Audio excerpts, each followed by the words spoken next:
ଛାଡ଼ି ଯାଇଛି ବନ୍ୟା ହେଲେ ବଢ଼ିଛି ଏଠି ଦୁର୍ଦ୍ଦଶା।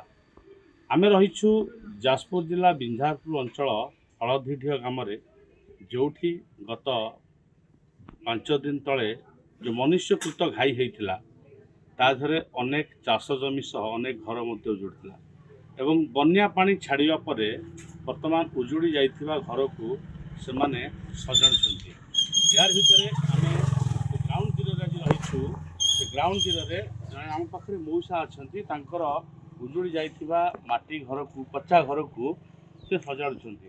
मौसा बन्या छाड़ीगला आप घर सजाड़ुଛନ୍ତି बन्या समय आपको कौन कौन सरकारी सहायता मिली?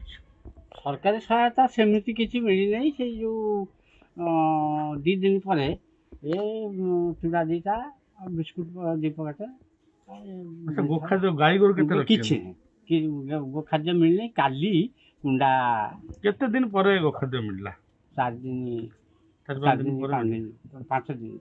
अच्छा हाँ से पर्यंत तो गाई गोरु रही जाए ठंडा पानी पी जा। अच्छा आपन को पिया पानी रंधा खाद्य किछि मिलनी?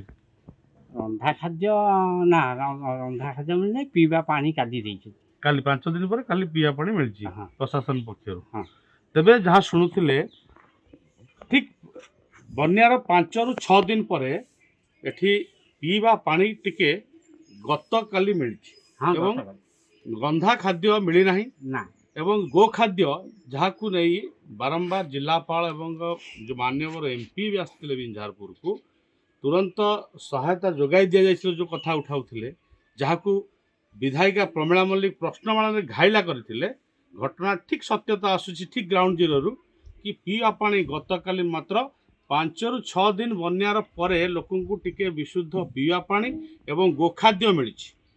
तेज ये आपण मान चिंता करंतु जदि ग्राउंड जीरो रे कथा आसुची वास्तव रे सरकार सुविधा बन्या अंचल कौन दिखाई यही चित्रु जना पड़ुची।